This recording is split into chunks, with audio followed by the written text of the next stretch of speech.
Before we dive into the intriguing discussion about the word Amen, whether it's Hebrew or not, and the question of whether NYAME is Yahweh, it's crucial to first lay a foundation of historical fact about Israel, that is ancient Israel, and their deity, Yahweh. We will be venturing into the realm of critical biblical scholarship, where established dogma and personal beliefs are set aside, and our focus remains on an objective and scholarly examinations. So here, your dogma or your biases are not welcomed. I do offer a comprehensive 6-month course on this fascinating topic, but for now, I'll focus on capturing the key points. If you're interested in delving deeper, feel free to click the link in the description box to explore my courses page. This session will highlight the main aspects, giving you a glimpse of the in-depth exploration available in the full course. Now, as we open our Bibles to the first page of the Hebrew narrative, we encounter the iconic words, "In the beginning, God created the heavens and the earth."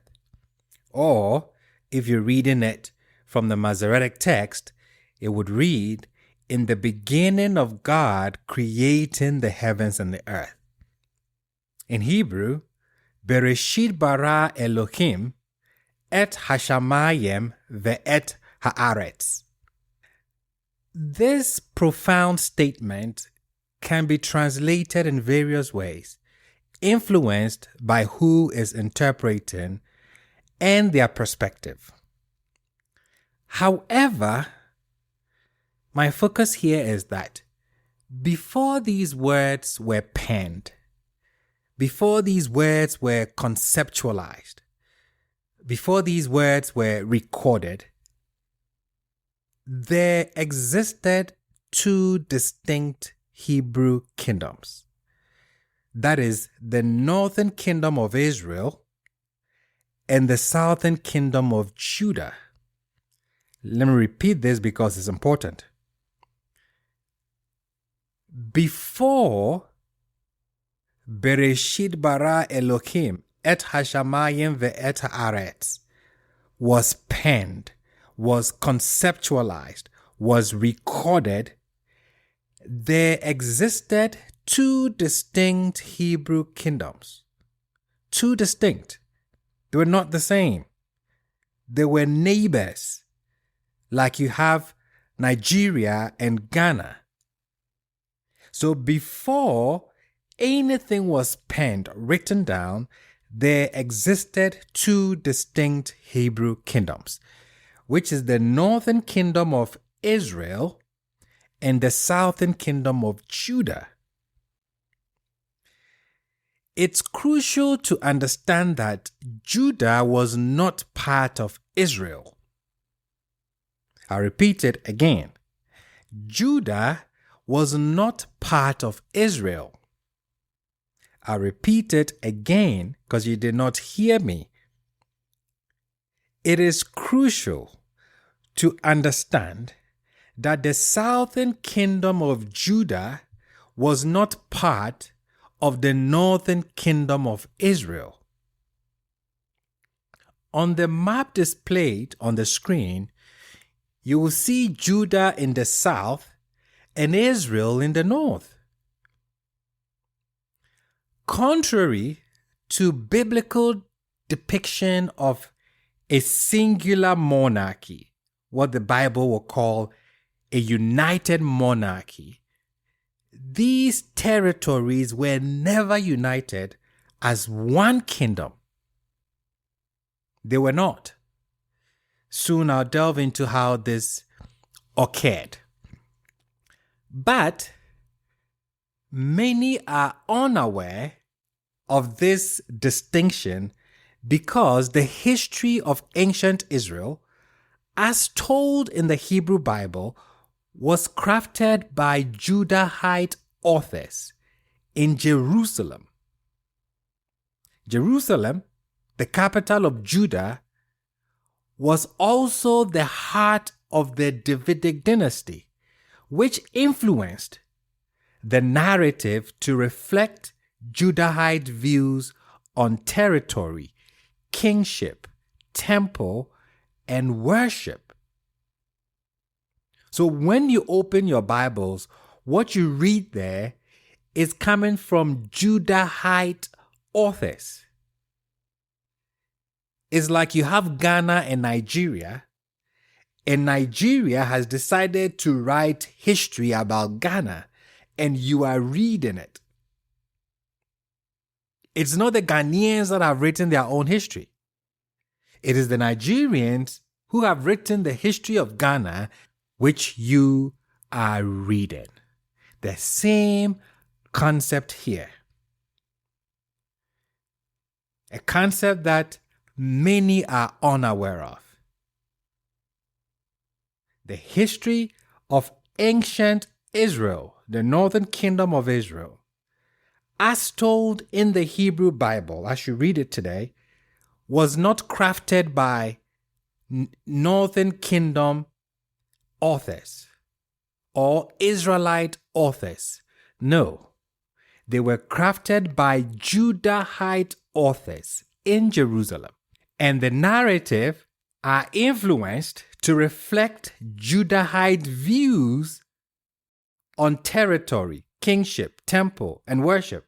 So it's like, as I was saying, Nigerians writing the history of Ghana, and it's written to reflect Nigerian views on territory, kingship, temple, and worship.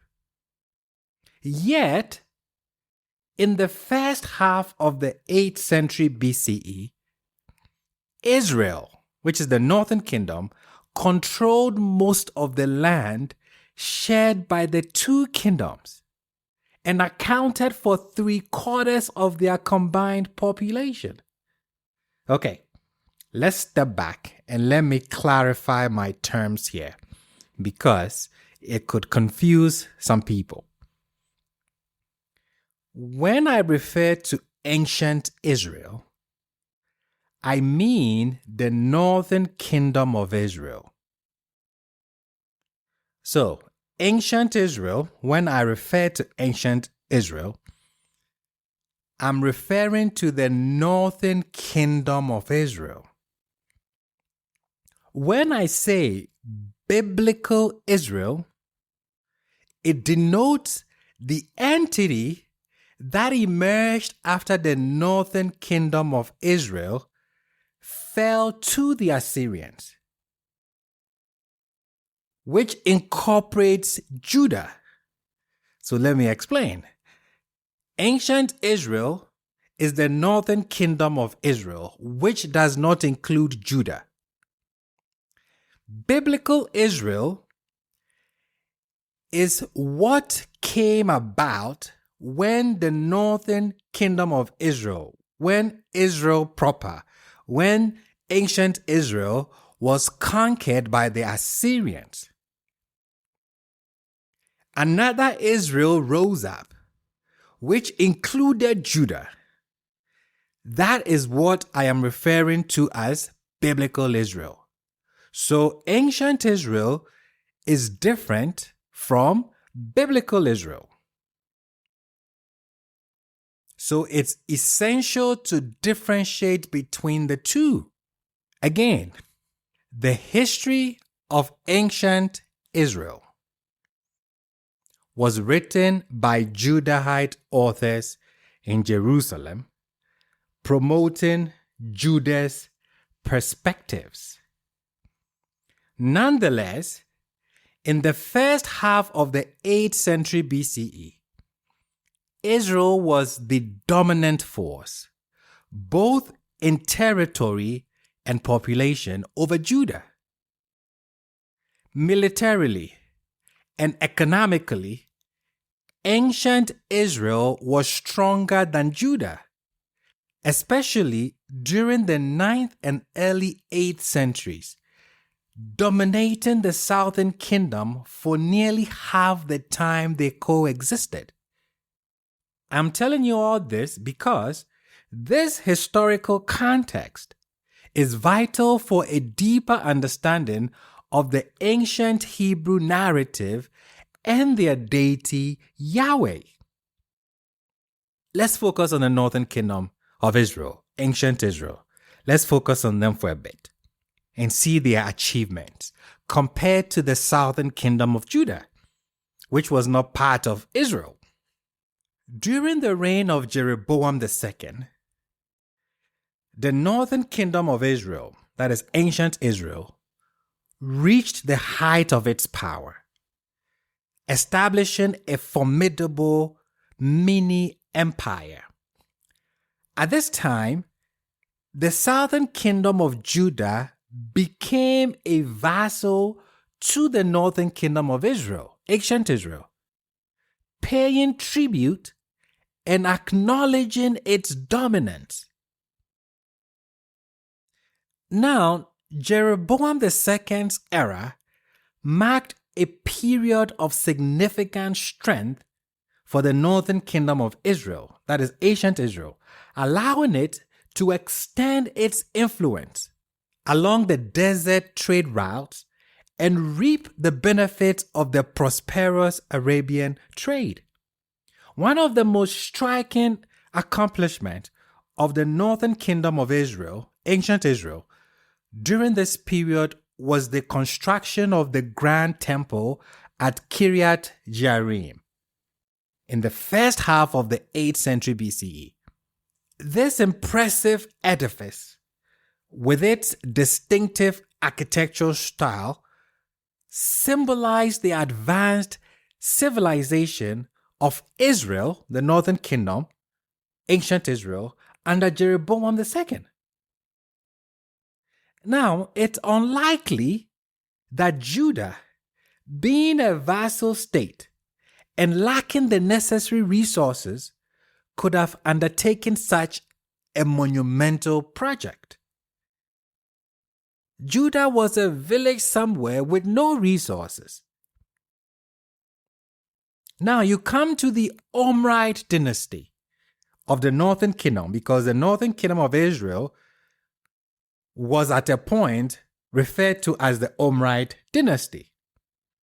So when you take the Omride dynasty of the northern kingdom of Israel, ancient Israel, it was known for its architectural prowess, particularly in the 9th and 8th century BCE. These achievements highlight the northern kingdom's cultural and political significance during this era, showcasing its ability to shape the historical landscape of the region. All this is the northern kingdom of Israel. The southern kingdom of Judah, again, was a village somewhere with no significance.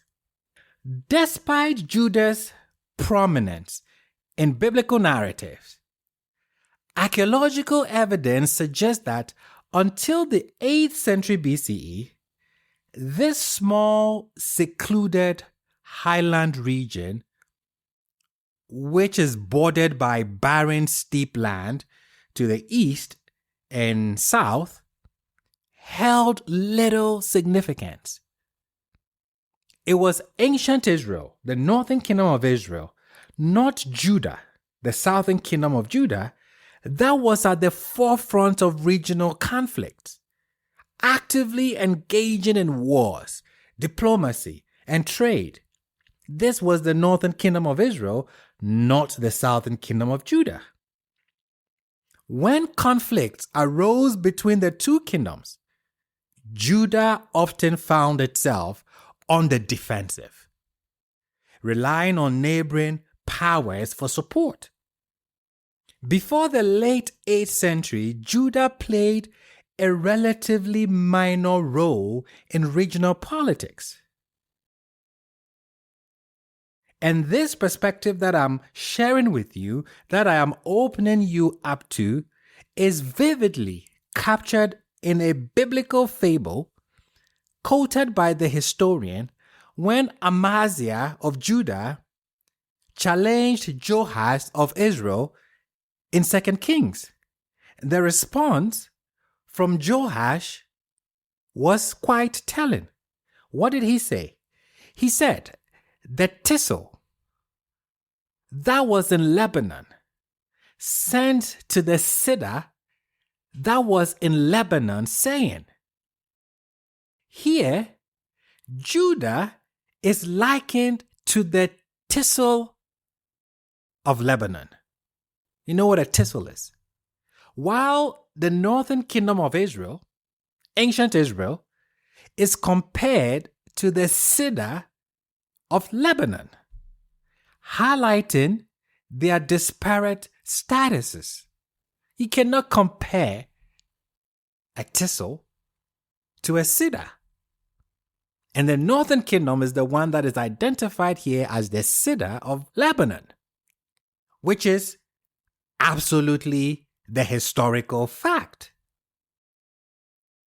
On the international stage, Judah was regarded as a minor, isolated kingdom.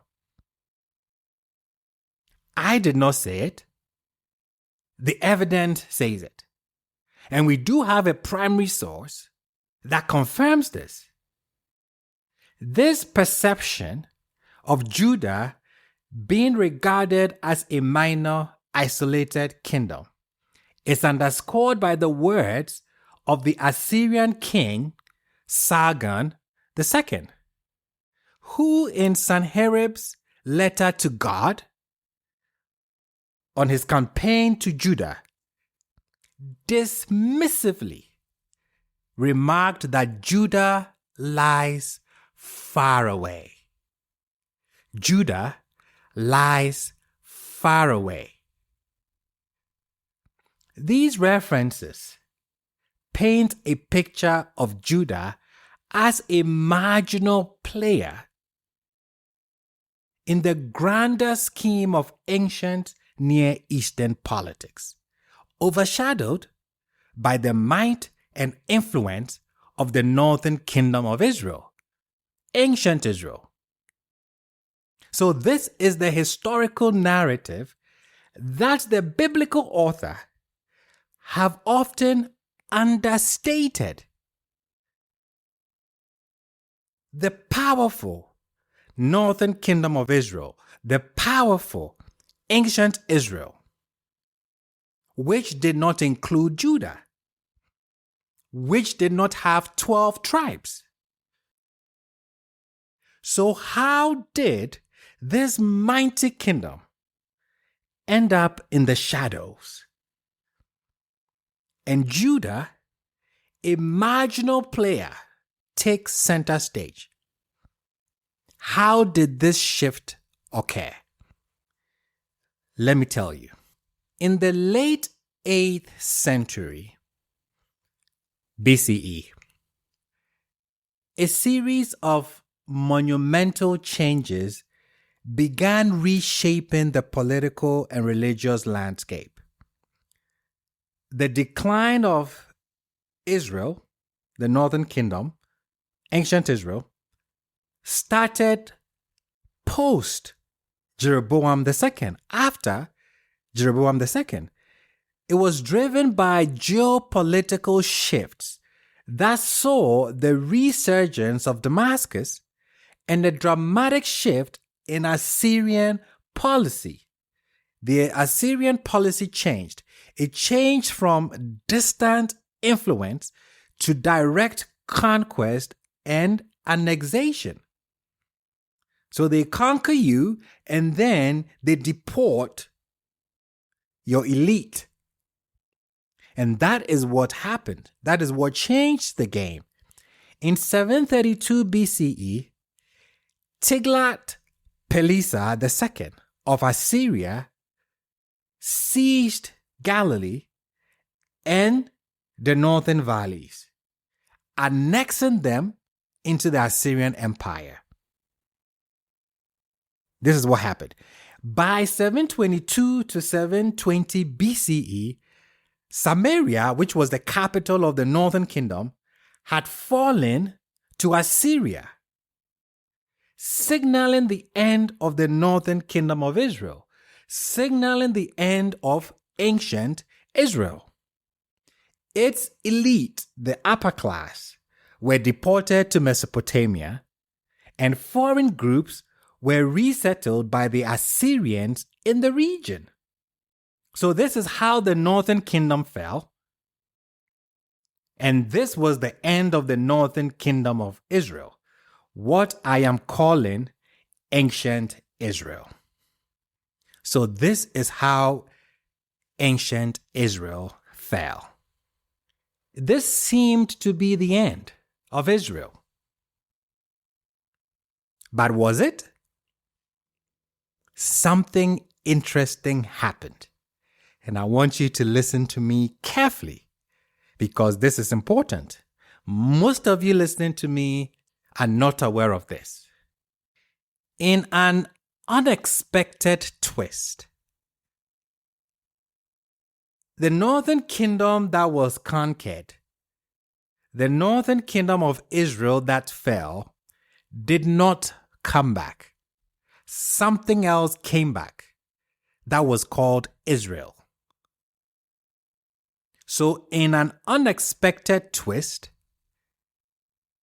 Israel re-emerged,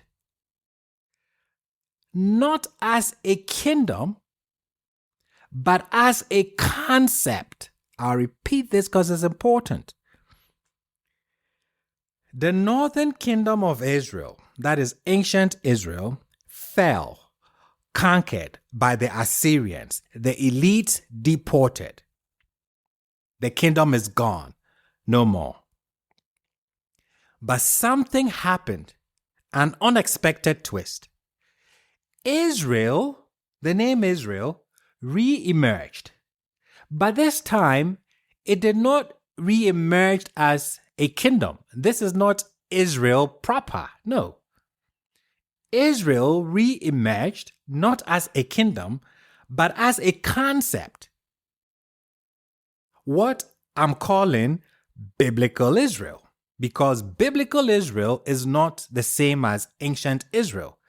Ancient Israel is a kingdom. Biblical Israel is a concept. The fall of Israel proper paved the way for a new Israel, now including the southern kingdom of Judah, composed of 12 tribes, termed the children of Israel. Because remember, Israel proper, the ancient Israel, the northern kingdom of Israel did not include Judah. It did not have 12 tribes. But this new Israel that emerged after the kingdom of Israel had been conquered and destroyed included the southern kingdom of Judah. It was composed of what we know today as the 12 tribes. And they were termed the children of Israel. This new Israel conceptually embraced the territories once ruled by the two Hebrew kingdoms.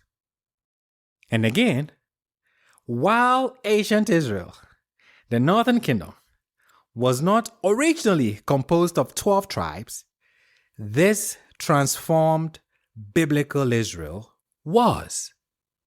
This conceptualized Israel had 12 tribes, with Judah now at its forefront. You can get my series, We the North. It's about a 1-year course. We the North. I break this down from the beginning into bits and pieces to show the picture. Now, during this transformation, where you now have a conceptualized Israel. Israel as a concept, not as a kingdom. Israel that is conceptualized, that includes Judah, with Judah being at the forefront, having 12 tribes, termed the children of Israel. During this transformation, texts originating from the northern kingdom were woven into the Hebrew Bible, becoming an integral part of the grand Hebrew epic. And this integration marked the remarkable transformation of Israel from a historical power to a foundational biblical concept. And here we see the meaning of Israel changing. Let's look at the name Israel, the term Israel. This term carries multiple meanings throughout history. The earliest mention of Israel comes from a victory stele of Pharaoh Meneptah around 1210 BCE. On this stele, the Pharaoh boasts of his military triumphs in the Levant. He declares, Israel is destroyed, its seed is no more. This is the first mention of Israel that we have.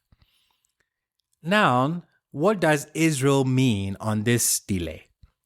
Here, Israel refers to a sizable group, possibly a tribe, settled in the mountainous region of Ephraim.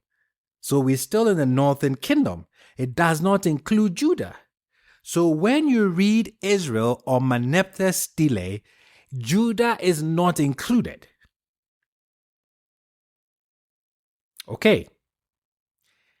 From the 10th century until 722 BCE, when the northern kingdom of Israel fell, Israel typically referred to the kingdom with its capital at Samaria.